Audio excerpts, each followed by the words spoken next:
Firstly, let me give my thanks to Christina, Andrea, Leslie, and of course, Dionne for this incredible opportunity to share in the community shaped by all of you, who in turn have been shaped by a map to the door of no return.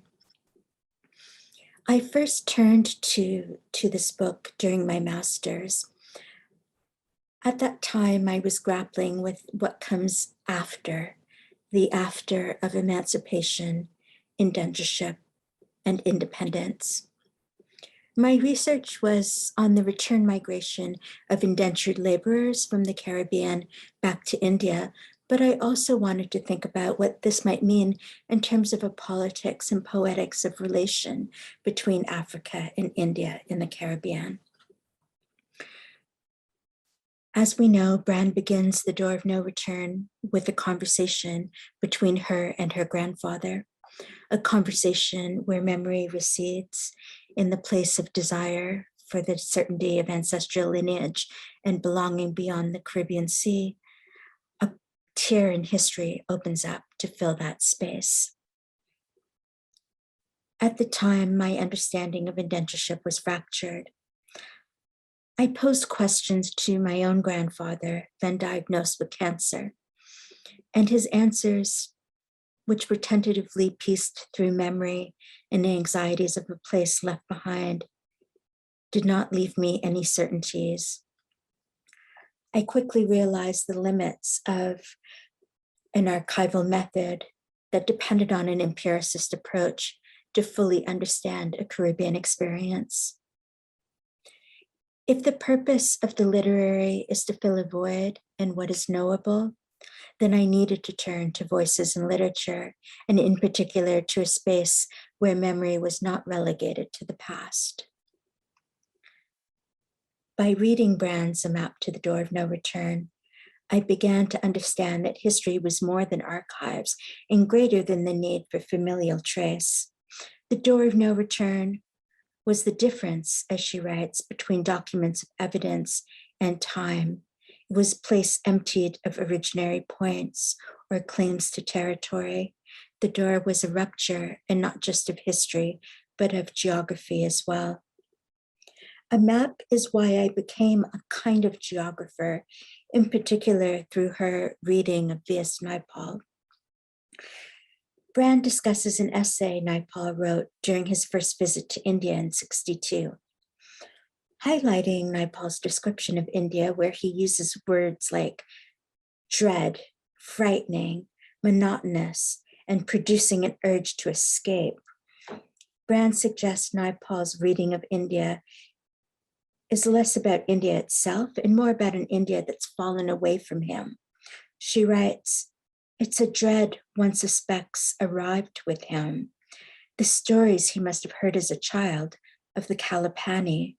When Naipaul travels to India to send this report, he's making the return trip across the Kalapani, the Sargasso, the Middle Passage, the door. The troubled presence of the sea shared across Caribbean peoples at different historical junctures, as Brand suggests, haunts Naipaul's experience of land. His experience of return was fractured from the outset." Brand attends to the histories of crossing, interruption, dread, and psychological spaces reactivated across ethno-racial groups in the Caribbean. While the tension of return cannot be resolved, Brand offers a rerouting, especially if we are attuned to anxieties. And in this regard, she's attuned to the anxieties of indentureship as only a Trinidadian writer could be. I wanted to share some of the anxieties of history that MAP helped me to think through.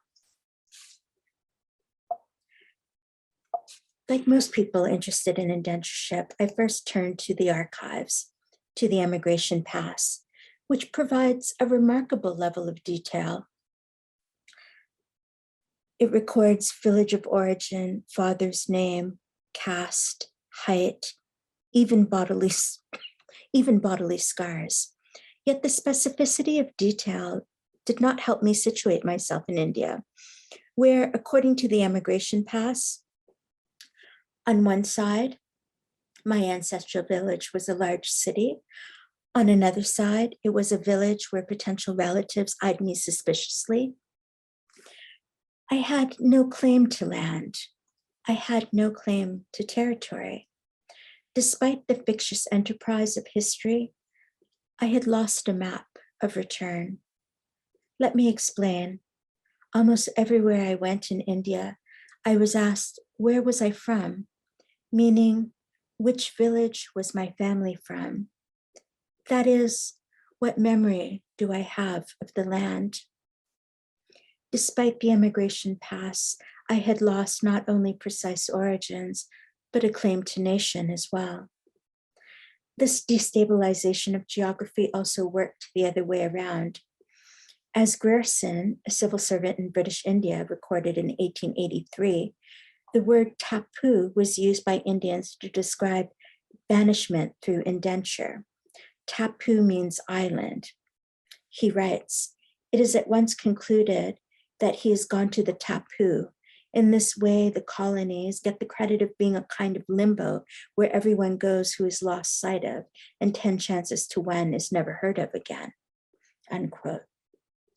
Not only did sugar colonies lack bearings for Indians, but the process of passage suggests a place of disappearance. With the assistance of sociologist Shafiq Ahmad, I traveled to the village of Kajwa to seek anyone who may have recalled an indentured laborer named Korea, who had returned in 1955. I met Mr. Prasad, age 60, who told us his great uncle Korea was from Damra Tapu, that is the island of Demerara. Island connected the geography of Guyana to an inland village in Uttar Pradesh across dark waters, if not by geography, then by an imagined archipelago of cane fields. How would I have even begun to understand this if Brand did not teach me that geography is elusive? I also learned from Brand that these stories are not meant to enrich the archive. Rather, stories are our archive, without which we couldn't make sense of history.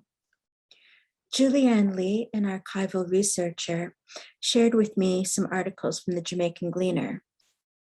In one, The Coolie Ship Howrah, written in 1883, the writer states, quote, a howl of genuine anguish went up at the prospect of their, that is indentured laborers, having to leave what had become to them a sort of second home, unquote. What is the psychic relationship to the sea, to the ship, to the space in between felt by these indentured laborers? For some, the ship remained, quote, a chapter of horrors, as an 1866 headline read, referring to the Eagle Speed, a ship abandoned by its European crew who, quote, left the coolies on board to perish, unquote, despite the availability of rafts.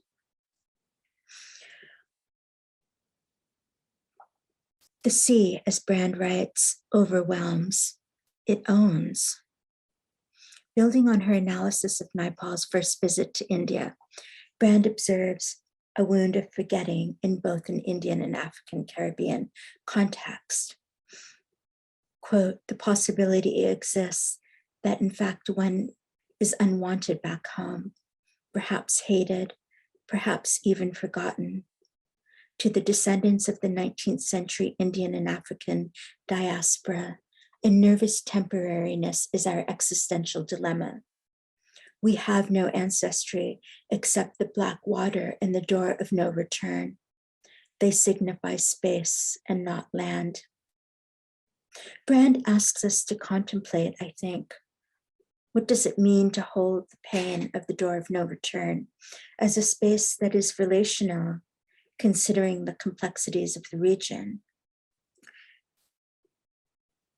I felt that Brand had extended history to the future to consider what it means to live with the displacements of Caribbeanness as a web of associative connections. This is meant for me a pondering of what relational intimacies of African and Indian in the Caribbean and its diaspora might mean as a practice.